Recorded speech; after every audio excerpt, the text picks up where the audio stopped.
عليك.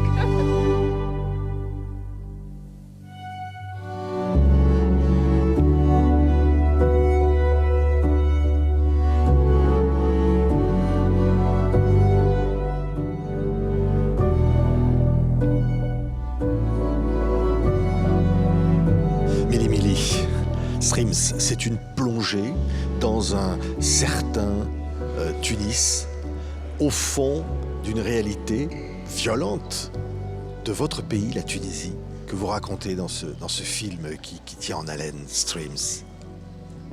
Je pense que avant tout, c'est un film personnel. Hein. Je raconte ma jeunesse dans ces quartiers HLM, dans les bas-fonds de Tunis. Et c'est aussi une manière pour moi de raconter la Tunisie post-révolution, la Tunisie de 10 ans après la révolution, de raconter ça à travers ces personnages, à travers le point de vue de cette catégorie sociale qui a contribué à la révolution, qui s'est retrouvée oubliée, abandonnée. Voilà, Stream, c'est tout ça à la fois. C'est un regard violent, dur, critique que je porte sur la société tunisienne. Oui, regardez la bande-annonce, Streams. باش نشكي بكم الكل. تو نشوفوا شنو باش نعمل انا. بتشكي بشكون يا بنات؟ بتشكي بي انا؟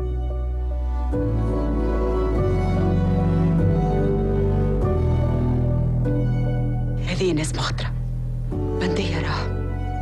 ابعد على هالثنية.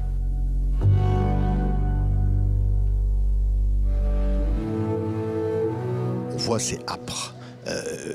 On se disait, il y a du John Cassavetes dans l'influence, parce que ce cinéma-là vous a beaucoup marqué. Certainement, John Cassavetes a changé ma vie, même pas ma vision du cinéma. À un moment donné, j'étais perdu à Paris, je cherchais ma voie, je cherchais ce que j'allais faire, comment le faire, et je vais à la Cinémathèque et je tombe sur un film de John Cassavetes, Opening Night, avec Gina Rowlands, et coup de foudre immédiat. Je dis, j'ai envie de faire des films comme ça. Voilà, le titre aussi est un petit hommage, un petit clin d'œil à Love Streams, à Cassavetes, qui est sorti l'année de ma naissance. Du coup, voilà, je pense que les choses ont un sens comme ça. Et là, il s'agit de raconter donc la Tunisie à travers plusieurs personnages, dont deux très importants, une femme, une mère et son fils. Et là, il y a une séparation à travers un drame dans lequel finalement la société traverse cette intimité. Je voulais vraiment, avant tout, c'était mon histoire, hein, c'était l'histoire de ma jeunesse, de ma mère, et c'était l'histoire de ma famille aussi. Je voulais raconter l'amour, je voulais raconter vraiment l'amour d'une mère pour son enfant, et jusqu'à où une mère, elle est prête à aller, à se sacrifier pour sauver son fils. Mais aussi, cette mère-là, c'est un peu la Tunisie, c'est ce pays qu'on aime, mais pas qu'on déteste, mais qu'on est dur aussi avec ceux qu'on aime. Moi, je trouve que il y a une certaine, il y a une idée pas de la violence, mais de la dureté en quelque sorte en amour. Et je trouve que ce film raconte une société qui vacille, une société en chute libre. C'est aussi des individus en chute libre. Je trouve qu'à un moment donné, quand on perd tout, on retrouve les choses essentielles et on retrouve l'amour. Et c'est ce qui se passe vraiment tout au long du film.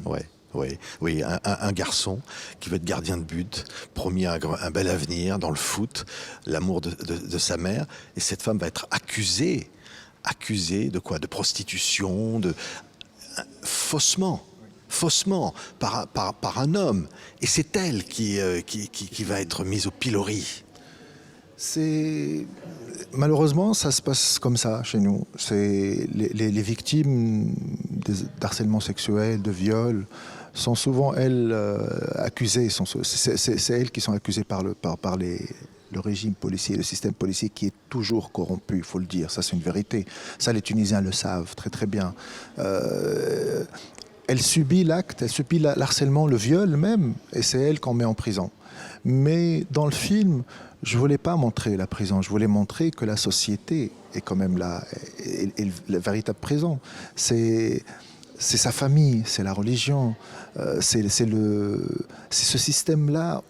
Je pense que la tragédie de cette famille a commencé au moment où elle a voulu euh, euh, gravir l'échelle sociale, elle voulait changer de vie, elle voulait une vie meilleure en quelque sorte. Et c'est là que la société te punit. Ça, je l'ai vécu moi-même quand j'étais footballeur à Tunis, quand je voulais changer de vie, quand je voulais sortir du ghetto en quelque sorte. Et ben la société, le système te punit, il te laisse aucune chance. Et voilà, je voulais raconter ça, je voulais vraiment rendre hommage à ma mère, tout simplement, dans le film. Oui, vous lui dédiez d'ailleurs le film, on le voit à la fin. Et cet enfant-là, donc on le disait, va se perdre dans ces bas-fonds. Et sa mère ne va de cesse que de vouloir le retrouver parce que cet amour est très fort. Mais la violence est là, l'engrenage de la violence est là. C'est cette Tunisie qui ne va pas bien que vous racontez. Ah, moi, je peux pas raconter, je peux pas faire des cartes postales. Hein. C'est pas je vis à Tunis, je vis au centre-ville, j'ai vécu dans la cité là que j'ai filmé dans le film. Et voilà, c'est un monde qui est assez violent, c'est un monde qui est violent mais poétique aussi. Il y a beaucoup d'amour dans les bas-fonds, il y a beaucoup d'amour entre les prostituées, entre la mère et son amie dans les cabarets. Et je trouve que voilà, je voulais raconter ce monde-là, je voulais le montrer, le révéler, parce que les gens ne connaissent pas, les gens ils voient autre chose de la Tunisie. Ils voient Sidi Bou Saïd, ils voient Hammamet. Et moi, c'est pas le Tunis que j'aime. Hein. Moi, je trouve que ces endroits-là sont assez beaux visuellement, ils sont beaux, et aussi ils ont une tristesse.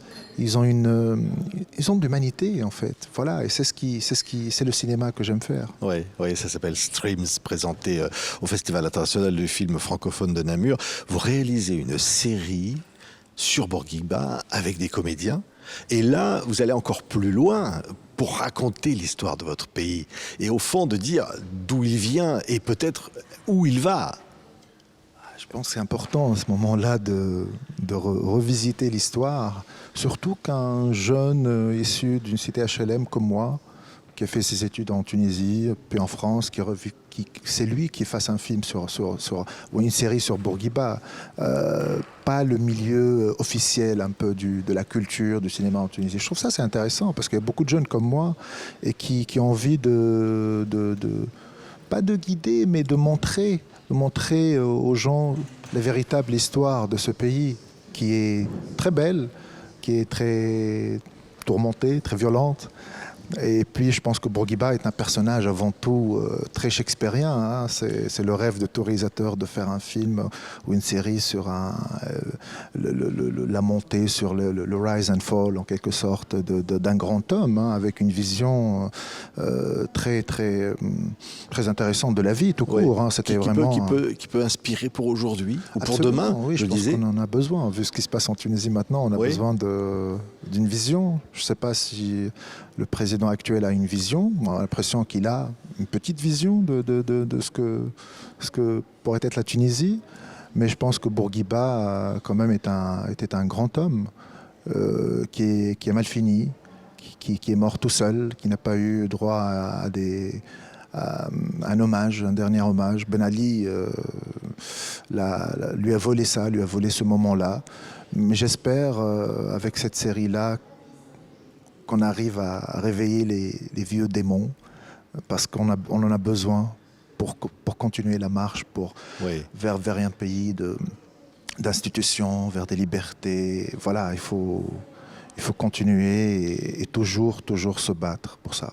Il y a un peuple tunisien absolument formidable. C'est ça aussi qu'on voit à travers l'histoire. Oui, et le peuple a toujours été là, hein, dans le grand moment. Moi, je pense qu'ils sont... Moi, je les charrie souvent, je dis qu'ils sont capables du meilleur et du pire. Là, ils ont fait des choses superbes. Oh, ils en font moins quand ils ont voté pour les islamistes. Mais là, je trouve que c'est quand même un peuple formidable, très généreux, qui arrive aussi à être léger dans les moments les plus graves, les plus tristes de son histoire. Il arrive à garder cette humanité, cet esprit méditerranéen que j'aime, et d'avoir un humour, un sens critique. Voilà, je pense que c'est ça, c'est beaucoup de choses les Tunisiens, hein, on peut en parler jusqu'à demain. Merci Mehdi Mili. Ça s'appelle Streams, le nouveau film présenté dans tous les grands festivals du monde et notamment ici en Belgique. Merci beaucoup. Merci à vous.